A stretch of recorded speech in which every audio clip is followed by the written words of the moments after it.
এখনো অবধি এমন কেউ আছো নাকি যে ধূমকেতু দেখতে যাওনি? আমিও চলে গেছিলাম 15ই আগস্ট ধূমকেতু দেখতে আমাদের সবথেকে কাছের এসবিএফ, সেটা হচ্ছে চুঁচড়ো কেপিএস মলে। এবারে আবার মাকেও নিয়ে গেছি, কারণ মায়েরও খুব পছন্দের জুটি দেব শুভশ্রী। সেই জন্য আগে থাকতেই বলে রেখেছিল আমি কিন্তু এই সিনেমাটা দেখতে যাবই। প্রায় 4 দিন আগে টিকিট কেটেছিলাম, 4 থেকে 5 দিন আগেই, তাই জন্য পছন্দের সিটটাও পেয়ে গেছিলাম। আর পুরো একদম হাউসফুল হয়ে গেছিলো জাস্ট পরের দিনই। তো দেখো, প্রচুর এক্সাইটমেন্ট নিয়ে বসে পড়েছি আমরা সিনেমাটা দেখতে, কারণ এত বছর পর দেব শুভশ্রীকে একসাথে দেখবো এক স্ক্রিনে। আর দ্বিতীয়ত যেহেতু 10 বছর আগের ছবি, কেমন কি হবে সেই হিসেবে বেশ প্রচুর এক্সাইটমেন্ট ছিল। বাট বিশ্বাস করো, মুভিটা যখন শুরু হয়েছে তারপরে আস্তে আস্তে আস্তে আস্তে কোথায় যেন এক্সাইটমেন্টটা চলে গেল। কারণ অ্যাক্টিং তো ভীষণ ভালো ছিল, পিকচার কোয়ালিটিও খুব ভালো ছিল 10 বছর আগের হিসেবে।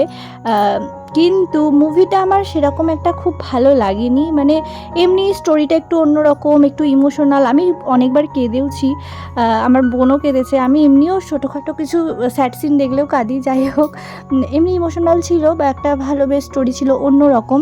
বাট যেটা আমরা এক্সপেক্ট করেছিলাম বা এতটা এক্সাইটমেন্ট নিয়ে গেছিলাম, ওইটা আমি কিন্তু পাইনি। যদি পার্ট 2 বেরোয় এটার, তাহলে হয়তো খুব ভালো লাগবে সেটা, কারণ এখানে কিন্তু পুরো মুভিটা ক্লিয়ার করে কিছুই বলা হয়নি।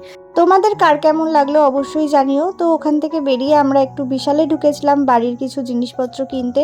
তো এটাই ছিল আজকের মিনি ব্লগ। টাটা।